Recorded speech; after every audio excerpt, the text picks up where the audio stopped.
नमस्कार। जनगणना 2027 के पहले चरण यानी मकान सूचीकरण और एचएलओ ऐप फील्ड गाइड के इस विस्तृत विश्लेषण में स्वागत है। आज हम डिकोड करने वाले हैं डिजिटल डेटा कैप्चर की वो सटीक और चरण दर चरण प्रक्रिया जो इस पूरे महाअभियान की नींव है। तो बिना देर किए सीधे इस अहम प्रक्रिया को समझते हैं। इस पूरी प्रक्रिया को मुख्य रूप से 5 हिस्सों में बांटकर समझा जा सकता है। शुरुआत होगी परिचय से, फिर भवन और मकान की सही पहचान करना, उसके बाद नंबरिंग के नियम, फिर एचएलओ ऐप में डेटा एंट्री और आखिर में डेटा सिंकिंग और फाइनल सबमिशन। कोई भी डेटा डिजिटल रूप में दर्ज करने से पहले का जो सबसे पहला कदम है वो है फील्ड वर्क। प्रगणकों को अपने निर्धारित मकान सूचीकरण ब्लॉक, जिसे शॉर्ट में एचएलबी भी कहते हैं, उसमें जाकर शारीरिक रूप से घूमना होता है। इसका मुख्य लक्ष्य बहुत ही साफ है, हर एक भौतिक संरचना की सीमाओं को बिल्कुल सटीकता से पहचानना, हर एक इकाई को एक अलग सीरियल कोड से गिनना और उसे नक्शे पर इस तरह दर्ज करना कि ना तो कोई घर गिनती से छूटे और ना ही किसी घर की दोहरी गिनती हो जाए। तो चलिए सबसे पहले बात करते हैं भवन और मकान की पहचान के बारे में। फील्ड में उतरने से पहले एक बहुत ही बुनियादी लेकिन बेहद ज़रूरी पदानुक्रम या कहें तो हायरार्की को समझना आवश्यक है। सबसे बाहरी और बड़ा ढांचा होता है भवन।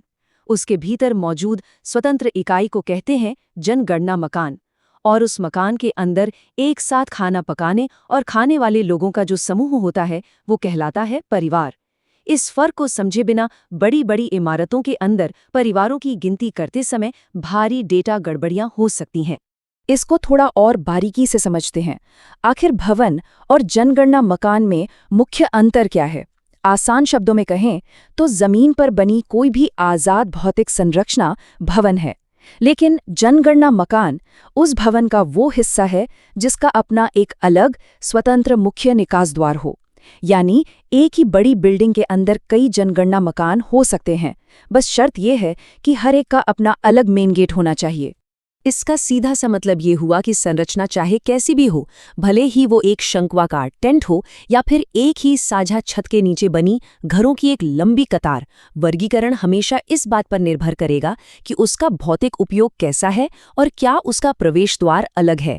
अगर हर घर का अपना स्वतंत्र दरवाजा है तो वे सभी अलग अलग जनगणना मकान ही माने जाएंगे। आगे बढ़ते हैं हमारे दूसरे मुख्य पड़ाव की ओर, भवन और मकान नंबरिंग के नियम।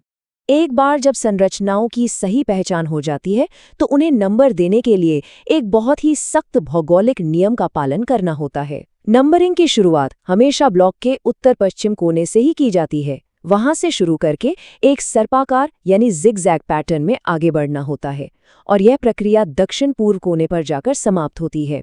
यह तरीका सुनिश्चित करता है कि इलाके का कोई भी हिस्सा कवरेज से न छूट जाए। अब एक और दिलचस्प नियम है, मकान के नंबर हमेशा 4 अंकों के फॉर्मेट में लिखे जाते हैं, जैसे कि 0001।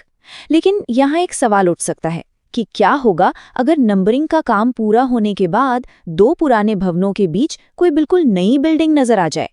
मान लीजिए नंबर 10 और 11 के बीच एक नई बिल्डिंग मिली, तो ऐसे में उसे 10/1 के रूप में दर्ज किया जाएगा।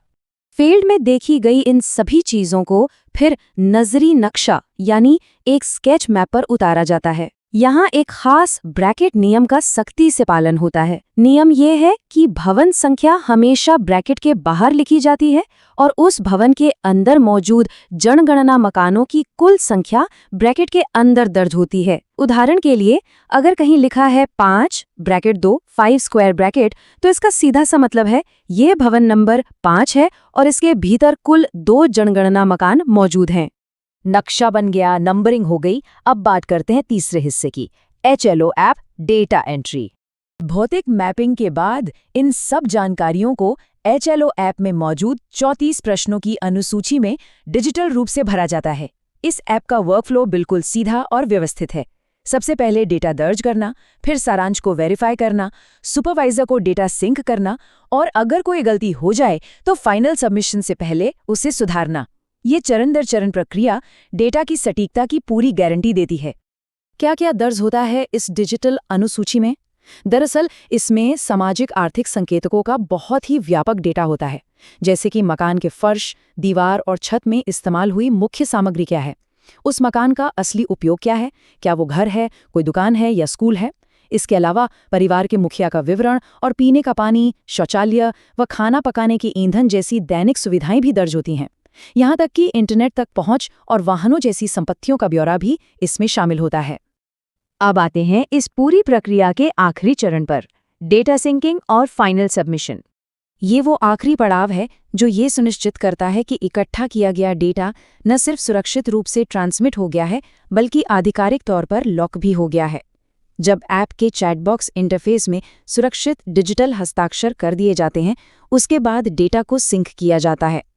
ऐसा करते ही वो मकान सूचीकरण ब्लॉक पूरा मान लिया जाता है और अंत में मिलने वाला एक कन्फर्मेशन एसएमएस इस बात की पक्की मोहर होता है कि काम सफलतापूर्वक संपन्न हो गया। अंत में एक विचारणीय प्रश्न, फील्ड में सही पहचान करने, गिनती करने और मैपिंग की ये इतनी सख्त प्रक्रिया हमारे देश की भविष्य की योजनाओं को आखिर कैसे दिशा देती है? वास्तव में यही वो सटीक राष्ट्रीय डेटा है जो हमारे आने वाले कल के बुनियादी ढांचे की नींव बनता है। ये महज कुछ मकानों की गिनती नहीं है, ये भविष्य के भारत की रूपरेखा तैयार करने का सबसे पहला और सबसे अहम कदम है। इस महत्वपूर्ण विश्लेषण का हिस्सा बनने के लिए बहुत बहुत धन्यवाद।